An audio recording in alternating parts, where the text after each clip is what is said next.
मी राष्ट्रवादी काँग्रेस पक्षाच्या अध्यक्षपदावर निवडणूक करायचा निर्णय आज घेतलेला आहे. शरद पवार के एनसीपी अध्यक्ष पद से इस्तीफे के बाद पार्टी के अंदर और बाहर सियासी खलबली मची हुई है. पवार आए तो थे अपनी आत्मकथा का विमोचन करने, लेकिन उन्होंने अपने इस्तीफे का ऐलान करके सबको चौंका दिया. पवार के फैसले के बाद वहां मौजूद पार्टी के कई नेता और कार्यकर्ता भावुक हो गए और पवार से अपना इस्तीफा वापस लेने की अपील करने लगे. बेटी सुप्रिया सुले और भतीजे अजीत पवार का कहना है कि उन्हें भी पवार के इस फैसले की भनक नहीं थी. अजीत पवार समेत पार्टी के बड़े नेताओं ने शरद पवार से मुलाकात की तो पवार ने सोचने के लिए 2-3 दिन का वक्त मांग लिया. ऐसा रिएक्शन आएगा ऐसा मुझे लगा नहीं, लेकिन अभी वो सब मैंने देखा है, इसीलिए 2-3 दिन लेकिन रुकना चाहिए, उनको फुर्सत देनी चाहिए, उनको वक्त देना चाहिए. उसके बाद वो सबका सुनकर ठीक तरह से डिसीजन देंगे. पवार पर दबाव बनाने के लिए पार्टी के बड़े नेताओं ने भी इस्तीफा देना शुरू कर दिया. एनसीपी के राष्ट्रीय महासचिव जितेंद्र आव्हाड, विधानसभा के चीफ व्हिप अनिल पाटिल ने अपने पद से इस्तीफा दे दिया. एनसीपी में दूसरे पदों पर बैठे कुछ और नेताओं के भी इस्तीफे हुए हैं. साहब ही इस्तीफा देते हैं तो साहब के ऊपर हम दबाव निर्माण करना चाहते हैं कि आप इस्तीफा नहीं दे सकते.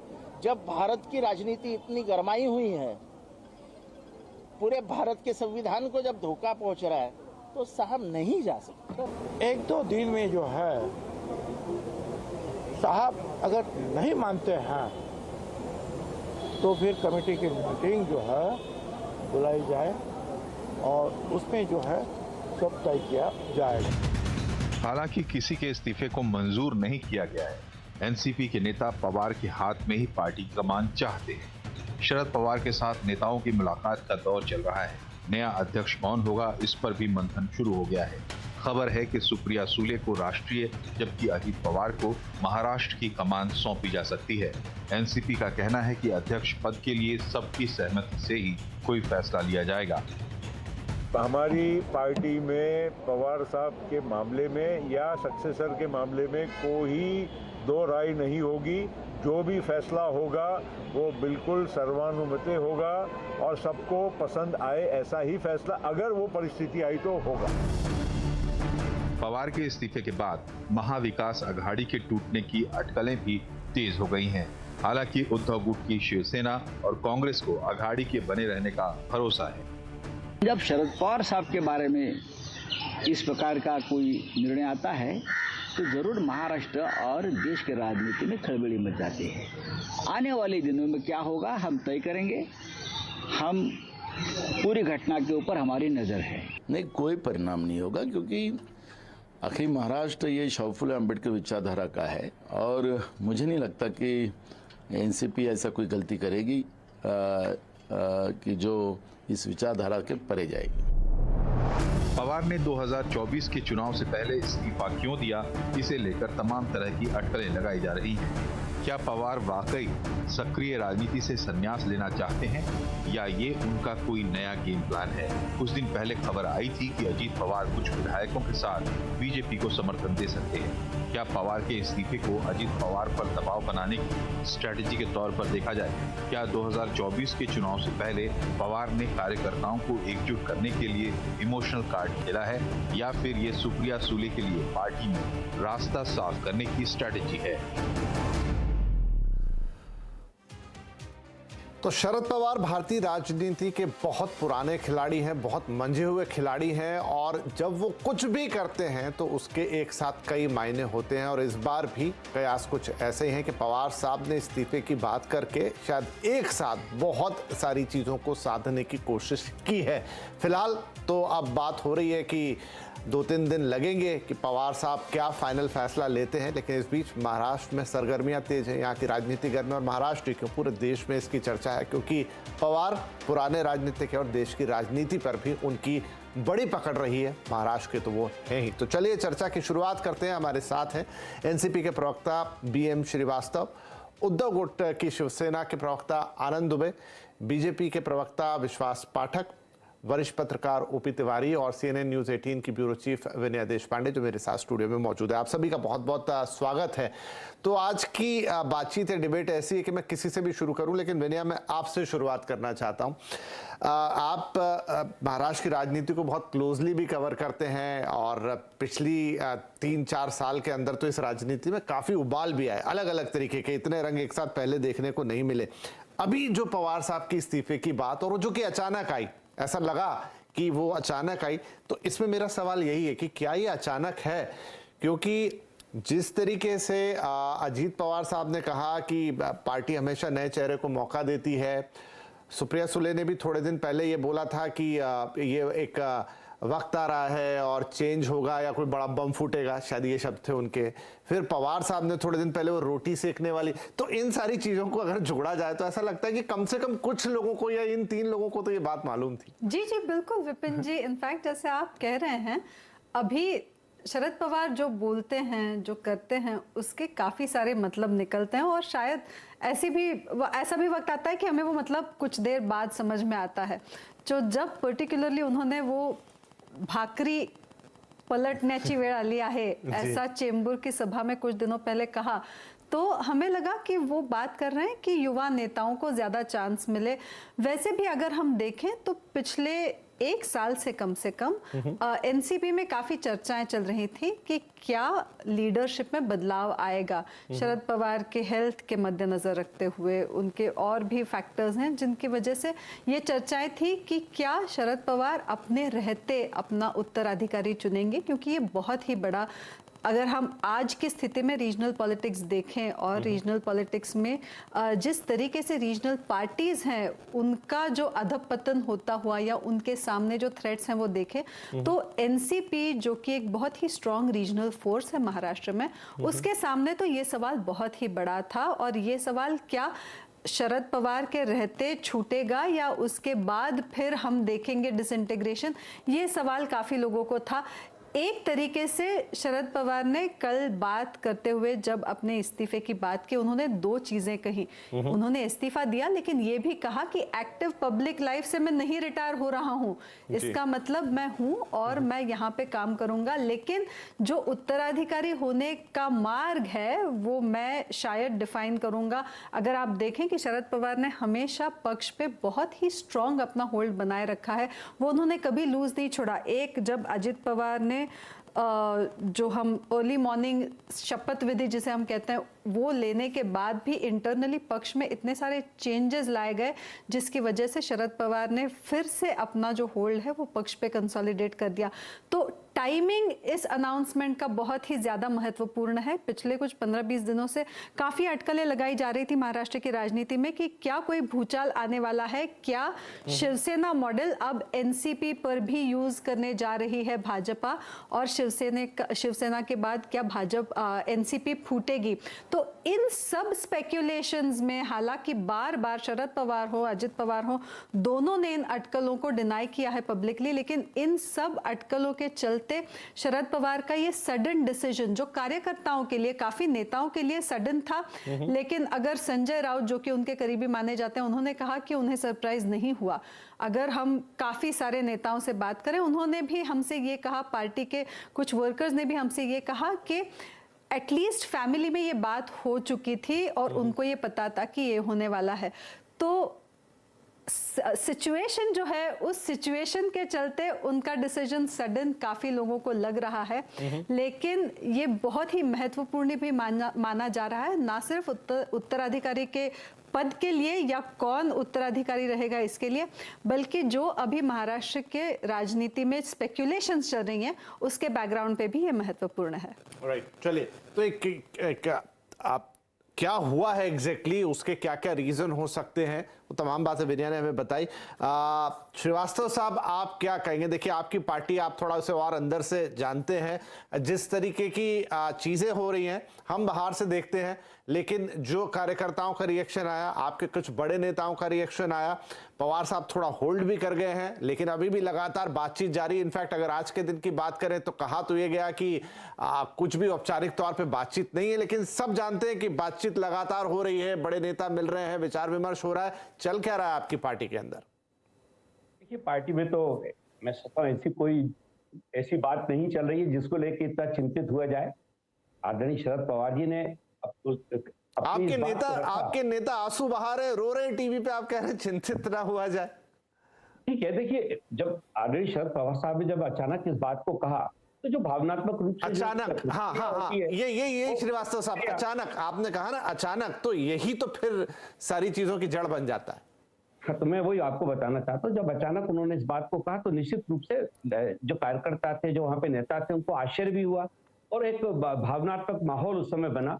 और उसको सबसे बड़ी बात यह कि आदरणीय शरद पवार जी ने उस माहौल को महसूस किया, तभी वो इस बात के लिए तैयार हुए कि मुझे 2-3 दिन का आप समय दीजिए, मेरे को इस मामले में विचार मंथन करने दीजिए।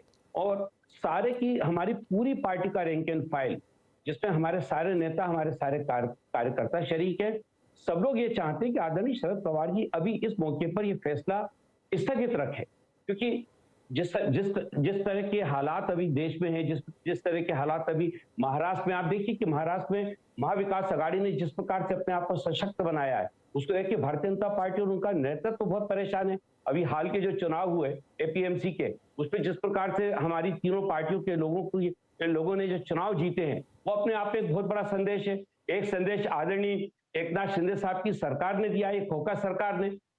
अब वो अपने सबसे बड़े नेता अमित शाह साहब को बुलाते हैं और वहां पर जो कार्यक्रम होता है, उस कार्यक्रम में 1000 से ज्यादा लोग बीमार हो जाते हैं, 13-14 लोगों की मृत्यु हो जाती है। तो ये जो सरकार है अभी महाराष्ट्र की, ये जब वहां पे 10-12 लाख लोग जैसा उनका दावा है, पर शायद इतने लोग नहीं थे, उनको जब मैनेज नहीं कर पाती, ये तो 12 करोड़ का महाराष्ट्र, इसको कहां से वो संचालित कर पाएंगे? ये सरकार पूरी तौर से फ्लॉप हो रही है। ऐसे हालात में भारतीय जनता पार्टी को सबसे ज्यादा खतरा महाविकास आघाड़ी की एकजुटता से, क्योंकि इसमें तीनों दल बहुत ताकत के साथ, और सबसे अच्छी बात यह है कि हमारा जो पार्टी का रैंक एंड फाइल है वो एकजुट होकर काम कर रहा है। जैसे जो शरद पवार जी के इस्तीफे की बात आई है, तब से आप देखिए महाराष्ट्र के चौराहों पे, श्रीवास्तव साहब, आपकी इस बात के दो आशय, एक तो ये कि ठीक है, आप कह रहे हैं कि महाविकास आघाड़ी से प्रेशर बन रहा है, लेकिन इस महाविकास आघाड़ी की धुरी जिसको मैं कहूं, वो तो शरद पवार साहब ही हैं।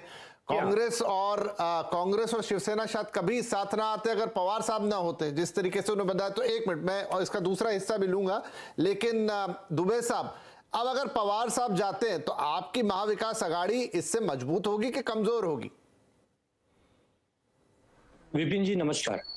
देखिए, महाविकास आघाड़ी जो है वो एक मूल्यों पर बनी है, वो तीनों दल के अलग अलग विचारधारा होने के बावजूद बनी है, भारतीय जनता पार्टी के रथ को रोकने के लिए बनी है। और आदरणीय पवार साहब उस महाविकास आघाड़ी के एक आधार स्तंभ है, हमारे सलाहकार हैं, हमारे नेता हैं, वो कहीं जा नहीं रहे हैं। सबसे पहले तो ये समझना होगा देश की जनता को कि पवार साहब कहीं जा नहीं रहे, उन्होंने अपने पद से इस्तीफा दिया है, उन्होंने राजनीतिक सामाजिक जीवन से संन्यास नहीं लिया है। ऐसे इतिहास में बहुत हुआ है कि लोग पद से उतरकर भी लोगों की सेवा करते हैं, जनता के मुद्दों को उठाते हैं। वही पवार साहब की भी यदि इच्छा होगी तो कोई बात नहीं, हम सब तो पवार साहब का मार्गदर्शन समय समय पर लेते रहेंगे। और रही बात महाविकास आघाड़ी की कमजोरी की शक्ति की, कोई सवाल ही नहीं उठता। पवार साहब ही महाविकास आघाड़ी को बनाने में एक बहुत बड़े नायक हैं, और नायक यदि साथ में है, हाँ, अगर पवार साहब कह देते कि मैं अब राजनीति से संन्यास ले रहा हूं, अब आप लोग अपना अपना देख लीजिए, तब एक बार डर और चिंता जरूर होती। लेकिन पवार साहब कह रहे हैं कि मैंने अपने पद से इस्तीफा दिया है, अब जो नया अध्यक्ष आएगा हो सकता है कि वो काम करे, आगे चलाए। तो हमारी जो गठबंधन है वो पार्टियों के साथ है, अब जो पार्टी का अध्यक्ष आएगा हमें स्वीकार करना होगा। 5 तारीख को फैसला आने वाला है, तब तक हम सबको इंतजार करना चाहिए। हो सकता है कि जो वरिष्ठ नेताओं की समिति बनी है वही यह निर्णय ले ले कि पवार साहब पुनः अध्यक्ष बन जाए, हो सकता है कि वो कोई नए नेता का नाम दे। अब तो ये जब समय पर ही पता चलेगा। और महाविकास आघाड़ी के सभी नेता एक दूसरे के संपर्क में है। आदरणीय उद्धव ठाकरे जी पवार साहब के संपर्क में है, सोनिया गांधी जी पवार साहब के संपर्क में है, पवार साहब हम सबके संपर्क में है। तो महाविकास आघाड़ी को कोई खतरा नहीं है। ये पता नहीं कहां से खबरें छन कर आती हैं कि अब महाविकास का क्या होगा। अरे भाई, महाविकास आघाड़ी और ताकत से काम करेगी, क्योंकि पवार साहब और समय हमें देंगे। पवार साहब यदि अध्यक्ष रह के शायद उतना समय नहीं दे पाते, हो सकता है और समय देंगे वो हमें, हो सकता है 1-1 मिनट पे हमारा मार्गदर्शन करेंगे। चलिए ठीक है, पॉजिटिव, नहीं ठीक है, अच्छी बात है, आप ऐसा सोच रहे तो बढ़िया है।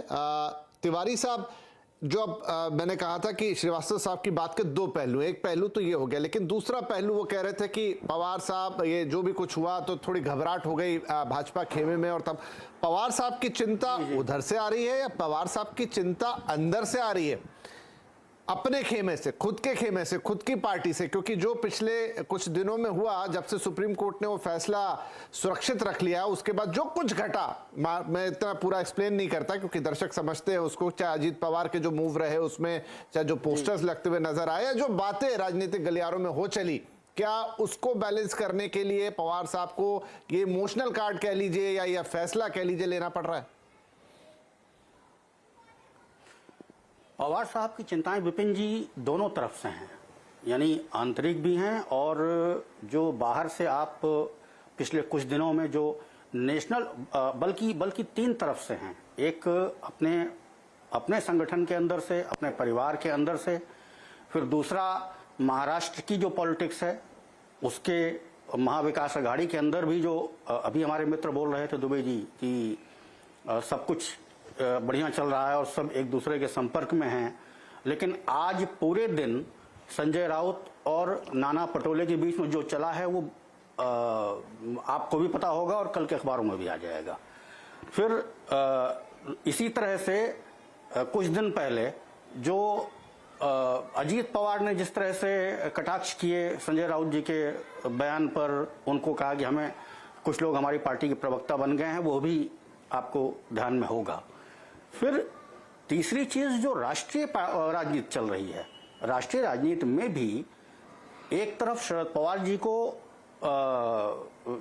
ये जो संसदीय समिति बनाने की बात आई वहां पर उससे असहमति दिखाते हैं, फिर उन पर दबाव भी बनाया जाता है और उनको कहना पड़ता है कि अच्छा ठीक है हम उससे सहमत तो नहीं हैं, लेकिन ठीक है जब सब लोग उससे सहमत हैं तो हम विरोध भी नहीं करेंगे। ये जो तीन तरफ से दबाव है, ये तितरफा दबाव शरद पवार जी को शायद मजबूर कर रहा है कि उन्हें अभी अपने को बैक करना चाहिए। और फिर उम्र का भी एक तकाजा होता है। अभी विनय जी ने बहुत सही बात कही कि भले ही एनसीपी में कितना भी कहा जा रहा हो कि हाँ हमें तो पता नहीं था, हमें जानकारी नहीं थी, लेकिन कम से कम कल की घटना जो हुई है यशवंतराव चौहान सभागार में, उसे देख करके तो ये लगता है कि परिवार में कम से कम 4 लोगों को तो बखूबी पता, अच्छी तरह पता, यानी बिल्कुल खुद शरद पवार जी, प्रतिभा जी और सुप्रिया और अजीत दादा ने तुरंत, यानी सारे नेताओं के बोलने के बाद जब अजीत दादा बोलने खड़े हुए तो उन्होंने कहा, उनके शब्द पर ध्यान दीजिए कि ये निर्णय कभी ना कभी तो होना ही था। यानी अजीत दादा को जितना मैं जानता हूं वो बिल्कुल स्पष्ट बोलने वाले व्यक्ति हैं, वो किसी भी चीज को छुपा नहीं पाते हैं, अपने अंदर की भावनाओं को छुपा नहीं पाते हैं। बल्कि सुप्रिया सुले कल छुपाती हुई दिखाई दी।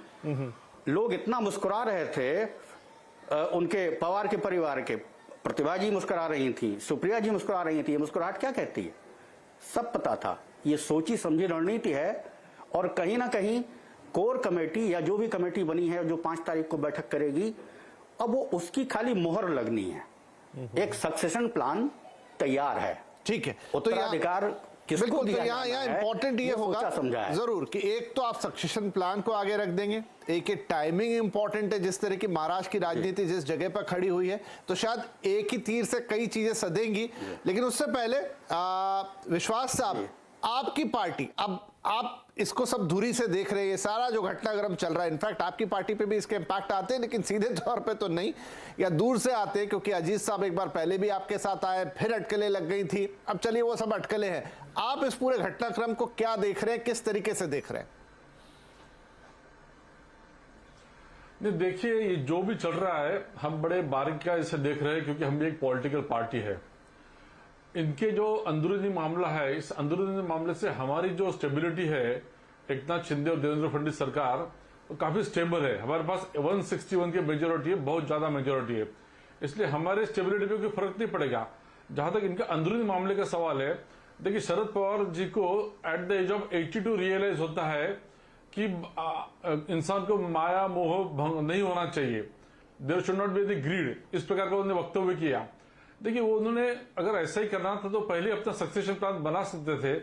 उनके पोते ग्रैंड चिल्ड्रन ये भी राजनीति में आ गए हैं। मेरे ख्याल से जब उनकी चीजें उनके हाथों के बाहर जा रही है, उन्होंने अपना खिला हुआ एक कार्ड है और कार्ड खेलते हुए उन्होंने अपनी पार्टी के ऊपर की पकड़ मजबूत करने की कोशिश की है।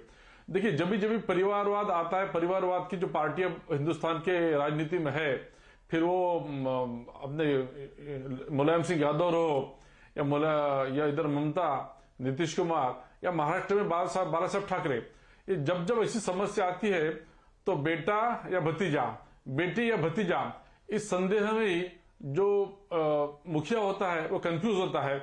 मेरे ख्याल से उस कंफ्यूजन से पार्टी चल रही है और जो भी आगे होता है उसके ऊपर नजर रखे हुए है।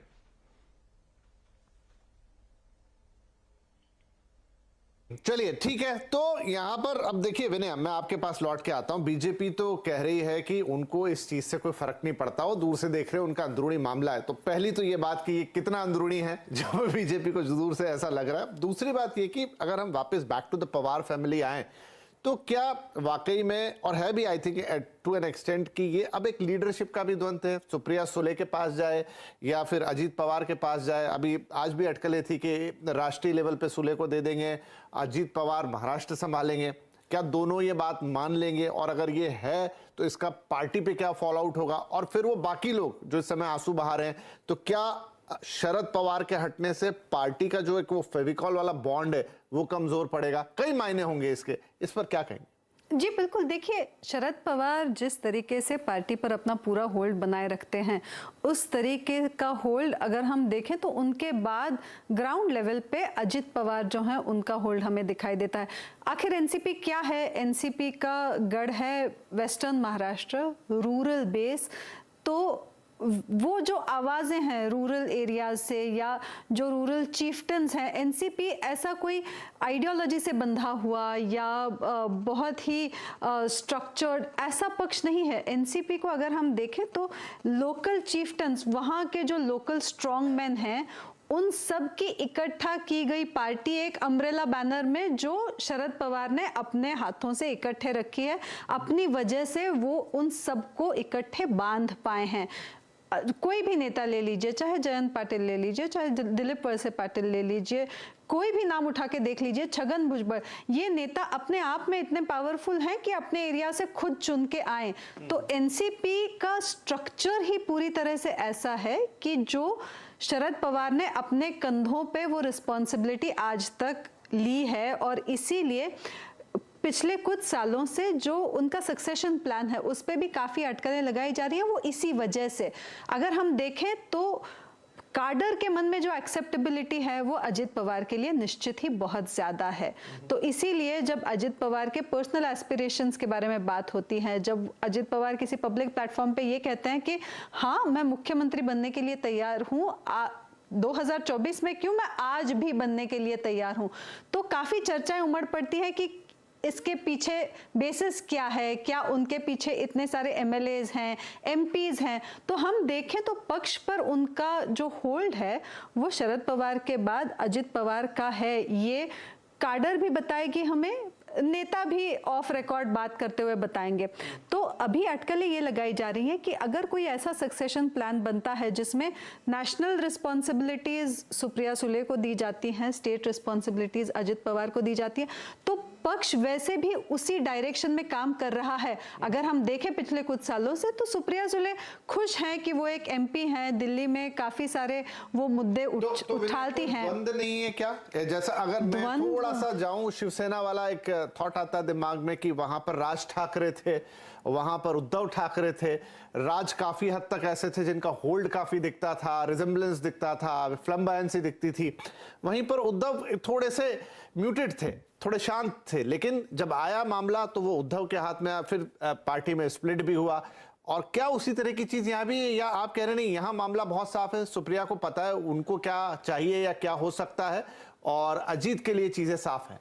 देखिए नहीं, मैं ऐसा नहीं कह रही हूँ कि पूरी तरह से साफ साफ हैं। जिस तरीके से शरद पवार का होल्ड है, अगर वो होल्ड कम पड़ जाता है या वो खुद कहते हैं कि मैं अब ये नहीं बागडोर संभालूंगा, तो क्लियरली उसके रेपरकशंस पक्ष के लिए हैं। लेकिन ठाकरे और पवार, अगर हम ये दो फैमिलीज कंपेयर करें तो Pawar family comparatively close net हैं।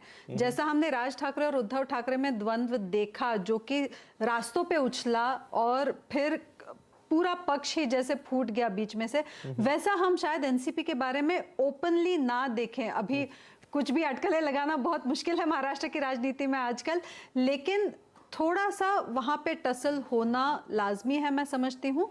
लेकिन ठाकरे परिवार जैसी पार्टी फूटेगी ऐसा नहीं लगता है, क्योंकि कंपैरेटिवली पवार कुटुंब जो है वो बहुत ज्यादा क्लोजनेट है। यही अब कल के अनाउंसमेंट से ही देखते हैं, इन 4 लोगों को तो हर कोई बता रहा है कि इन 4 लोगों तो पक्का मालूम था। तो इससे हमें पता चलता है कि चाहे वो जो कुछ भी कहें, पर्सनल एस्पिरेशंस इनकी जो कुछ भी हो, जो शायद क्लैश कर रही हो पक्ष के ओवरऑल दृष्टिकोण से, लेकिन फिर भी at the end of it family तो वो इकट्ठे आएंगे। चलिए, इसमें एक सवाल थोड़ा सा और मेरे मन में तिवारी साहब से पूछ लेता हूं। तिवारी साहब की जो पवार साहब हैं, अजीत पवार साहब, वो एक बार पहले भी जा चुके थे, एक दिन की सरकार बना चुके थे, फिर से उस तरह की अटकलें आ गई, तो थोड़ा जिसे कहते हैं ना कि किस तरफ क्या निर्णय ले लेंगे, किस तरफ कहां झुक जाएंगे। और यह भी माना जाता है कि पिछली बार भी जब वो गए थे उसमें शरद पवार की सहमति नहीं थी, इस बार भी शायद अगर इस तरह की अटकलें लग रही हैं तो पवार साहब पर उसका प्रेशर होगा